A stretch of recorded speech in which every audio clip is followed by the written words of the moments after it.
What do you make of Elon Musk? You've spoken about him a bit. You met him. I'm struck with admiration. That's what I make of him. We'll and I always back think to this idea I always of think of admiration. that as a primary. Well, it's like, do you find this comedian funny? It's like, well, I laugh at him.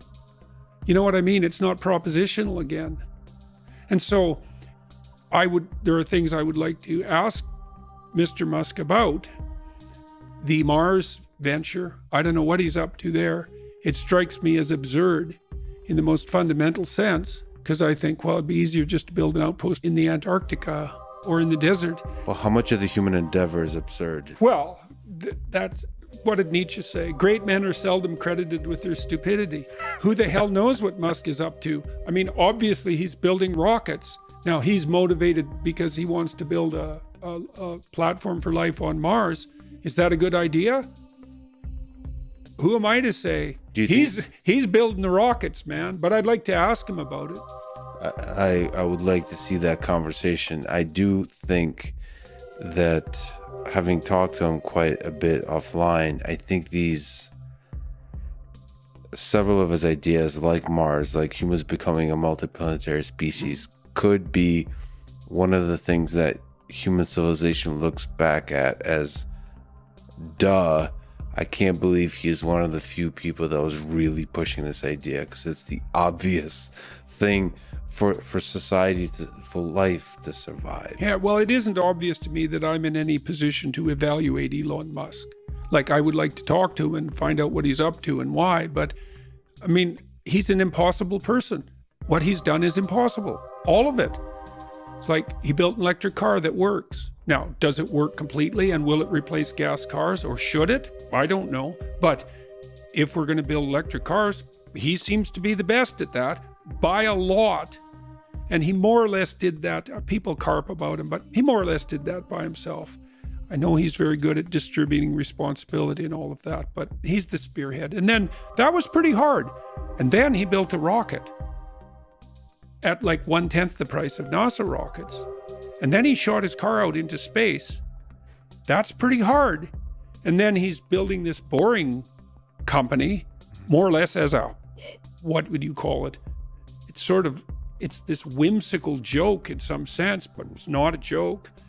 He's amazing. And Neuralink, delving into the depths of the mind. And Starlink, it's like, go Elon, as far as I'm concerned. And then, he puts his finger on things so oddly. The problem is underpopulation.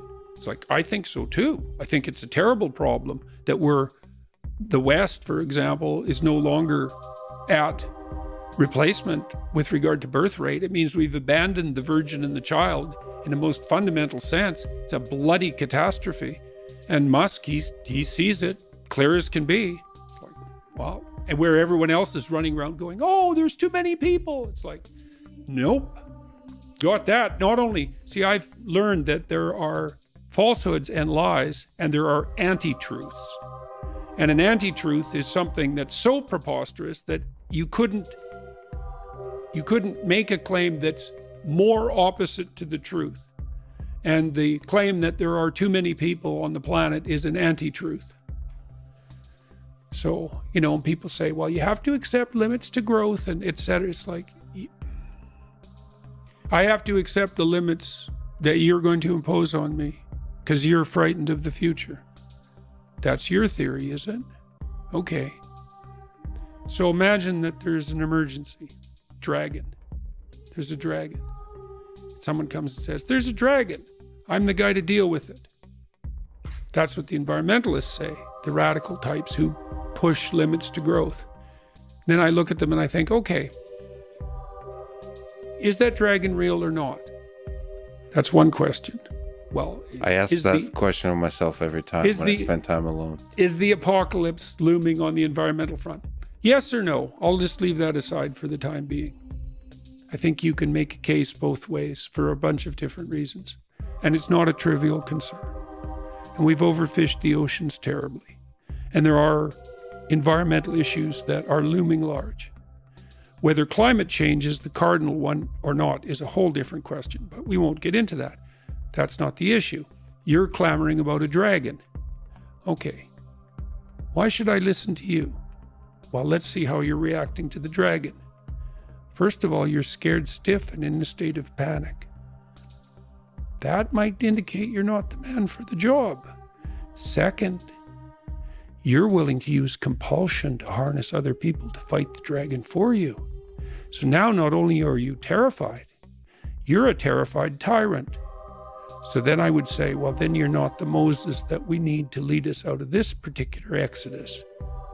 And maybe that's a neurological explanation. It's like, if you're so afraid of what you're facing, that you're terrified into paralysis and nihilism, and that you're willing to use tyrannical compulsion to get your way, you are not the right leader for the time.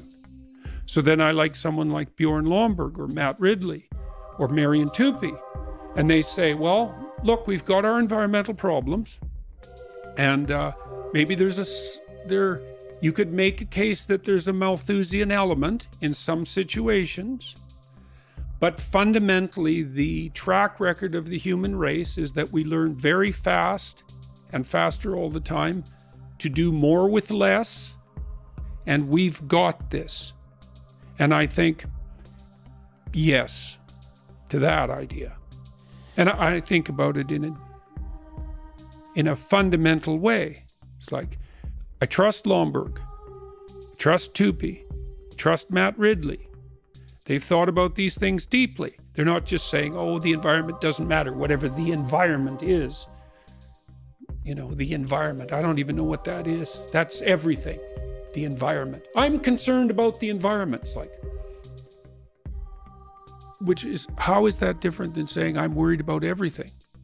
How are those statements different semantically?